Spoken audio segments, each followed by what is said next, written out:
Thank you, Daniela. It is time for the headliner brought to you by Miller Lite. And let's bring in former Tiger pitcher Armando Galarraga.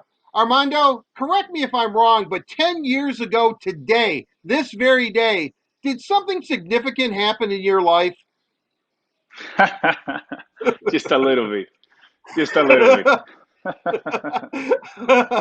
Thank you for joining us. I mean, I, I would imagine that this story will never go away. You're the only Tiger pitcher I know in history to pitch a 28 out ball game. But let's go back 10 years ago to the perfect game that never was. And I guess first of all, I want to clear something up. When it first was reported, you did not petition the league or do anything to try to get the outcome restored that you pitched a perfect game. Someone asked you a question and you said, if baseball changes it, I'm all for it. But this isn't something that you're seeking to do on a personal level. Correct. Correct. Correct. I maybe put in my position. Maybe it was my fault because we're talking about, see, they give me the perfect game. So Major League will consider it. I was like, yes, I'd be happy for. See, they do it that, of course, I'm happy. Why not? But it's nothing they're putting a letter or trying to replace the chain or trying to change the history. I'm really happy with everything will come. 10 years later, actually, we're talking about it right now, and I got a good taste in my mouth because um, the the way me and Gene we handle some teams, and that was part of the story. That was the dynamic that we live in that point, and we respect it. I wouldn't change it. Let's go back to that game in the ninth inning. I'm sure virtually every Tigers fan, every baseball fan that's aware of it, can probably comes up to you and says, "I, you know what I was doing on that night when I was listening to it." I guess what I want to do is go back to that ninth inning. Mark Grunzelanek comes up, first pitch fastball, he tags it. Austin Jackson makes an incredible over the shoulder Willie Mays type of catch. At that point, are you thinking, okay, this is actually going to happen? That was the difference about that game to the other games. The confidence level they got between the seven, eight, and the nine inning, it was getting bigger and bigger and bigger and bigger. Do you ever see it? This is a good point because you mentioned about Austin Jackson catch the ball, and you can see I was smiling. That actually lose me up. That was like, hey, my guys is gonna catch every single ball. I know it was a game that's going too fast the way you say. That was again a lot of ground balls. There's not too many pitches. These guys it's not too many a strikeout neither. That was these guys coming aggressive and swing the bat. So I was the confidence I got for my guys is like they're gonna get it every ball, they're gonna get every out. They all these guys that reacted. Brandon Inch make a great play. A ground ball touch my ankle and Brandon Inch getting out. So they're in a really good position. And they actually that play in specific, it lose me up. I was smiling at that time. I don't feel any pressure. Uh, Obviously I was excited. My heart was, raised a little bit more than normal. But I was like, believing so much all these guys that got behind me. Oh, so you get the next out. You're feeling good. You know your guys are there. Jason Donald gets up, ground ball, kind of an odd play. We've seen it so many times where the second baseman looks like he can make the play. In this case, Carlos Guillen. Miguel, who's a great fielder, underrated portion of his game, makes the play. You're trying to beat the runner to the base. Donald's on record saying he's trying to beat you. Take us through that play. What's going through your mind? As you know, I'm on the verge of baseball history. Well, and in this moment, everybody's aware what everything happened. We got one more out to finish this, and all the stadium, all the fans, there, sharing, everybody stand up, and everybody want to execute the last out. Everybody's in play, everybody's in position. Soon the ground ball get it. I was running hard as I can to first base. Everybody know what happened. When Jim Joyce called safe, it was when I was in shock. It was a ground ball that was not easy because the ground ball And the TV, you don't see it. It was more like a slow, like a JoJo ground ball. The ball's going like Hmm. this. So so Miguel go execute the ball really good and throw it to me. Everybody know what happened. Cole safe. I was in shock. My first reaction, I was putting my hands, like a celebrate. Miguel, I can see Miguel celebrate. I see Carlos Guillem jumping. I see everybody's jumping. And when that happened, and the way to go to the mound again, it was when I started doubting myself. I was not running enough. I was Donald beat me. I don't touch the base. I bobbled the ball. What just happened? So I lost all my focus in that point, and I would start doubting why we was safe. And everybody after that I saw the replays, but I was not watching at this point. You know what I found really curious about that is that you were able though to channel it and get the last out. So many times when we see something like that, or a no hitter, in this case a perfect game is broken up, we see, the next team gets a couple of hits, maybe they even score a couple of runs because you're so disappointed. How were you able to keep it together? 100% luck. It was my day, and this moment I was not focused anymore. I was trying to hear what Miggy and Gene Joyce the back and forth because Miggy was telling about what you call safe. What was the problem? So they have it all discussion in my ear. I was listening to them. I'm in auto zone throwing the baseball, and I was putting myself in a stretch for a couple seconds, and I don't feel comfortable. And Donald, that was the runner in first base, he stole second base, and get to second base, he stole third base, and I still in my windup my my concentration I was going at this point almost like automatic throwing the ball. I got really lucky, get a ground ball to Brandon Inch, and was finish the game. At this point, my head, my concentration I was going. I was thinking about what just happened in this particular. Like I feel like it was out. It was my first reaction, the way I said before, but I would start doubting too much myself. What just happened? After the game, everything kind of blows up. Jim Joyce obviously knows he blows the call. You actually, after this game, go and talk to Jim Joyce. What was that? What was that like for you?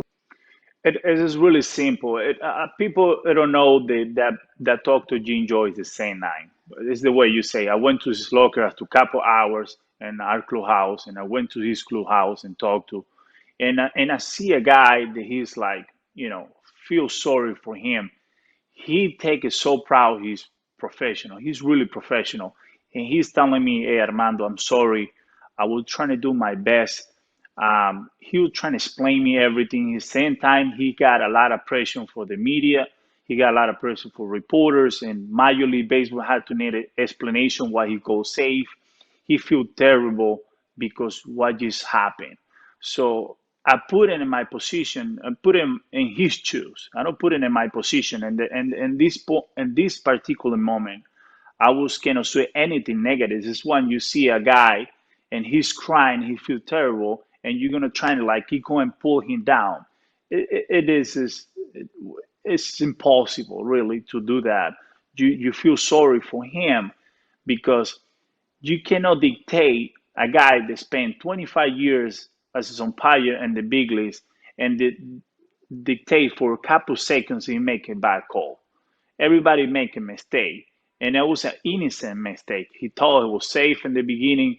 He realized later there was a mistake, but he actually twisted. He's like, hey, you know what? Had to be a better man. Is like, hey man, I'm sorry, I apologize. I make a horrible mistake. And in this particular moment, we kind of kill all these negative things that people say is to like, how can we focus about the solution, not the problem? How we can make a better story? And at that point, we don't know the story is going to be so big. So we was trying in this moment is like, hey, you know what? Let's move forward. Let's go see if we can change it. But let's not gonna point each other, or you do this, or you should do that. Let's go focus about actually give you a good message. And we go from there is when I come back to the clubhouse and I talk to a couple of reporters and I was saying that, nobody's perfect. People make a mistake. Yeah, I really commend you on that. I really, really do. I think it's one of the greatest moments in reaction by an athlete in sports history. I mean, I can't tell you how inspiring you were the moment that this happened. And then the next day to go out and have the lineup card. I mean, again, which could have been a bad situation because fans are there. It's a day game. The turnover was very, very quickly. It's at this point the talk of the nation. And when you go out there and put your arm around him, I think Jim Joyce and all that. What was that moment like for you? Besides, you also got a Corvette out of the deal. Well, and this point, it was Gene Leland also ideal. Gene Leland, it kind of like it was his ideal because he know it was an early game and there was a lot of people already outside the stadium. So Gene Leland get close to me and say, Armando, let's go with Gene Joyce. You know the way Detroit Tiger Stadium is, the umpires go to the tunnel behind the home plate, so a lot of people can reach to him really close. So when he go to that tunnel, I wanted you go outside to the field so people start cheering you, start booing him. So we execute that way, and we only have to look in each other because we already talked to the night before, and we know that we're gonna try to do, support each other. And that point, I was trying to support each other. It started like poison fingers. So I went to the field. He went. People saw me. They started sharing from me, and forget about the booing. So again, we're trying to do the best in the moment. So we need to look in our eyes, and we know we pass. Do you still keep in contact with Jim Joyce? Did a friendship develop? Do you have much contact with him? I talk to. It's not like we are best friends, but we make a book together. It's called Nobody Perfect. Right. We actually we do that a commentary with Fox Sport like 4 months ago, and we obvious reason is no baseball so far, and everything happened, but we're supposed to we go to Detroit to get some signed books, and we're gonna get a couple events over there in Detroit. So yes, when I saw him in the ESPYS, I met his wife, and you know what? I got a lot of respect for that guy.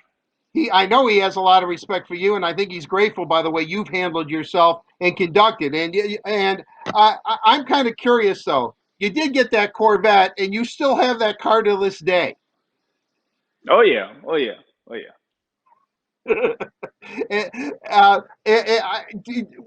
Are you surprised at how big this story became? How this is part of the American sports fabric is the perfect game that wasn't quite perfect. Well, I was surprised, completely surprised. And that time we don't have that social media that we have right now. I started notice because my phone is stopped no ringing. I was 24/7, my phone ringing, my phone ringing, my phone ringing. And the papers in Venezuela was blowing, and I can see it. The story is getting bigger and bigger. But for me, to this point, it's like let me put some positive message, and it's exactly the same that we're doing right now.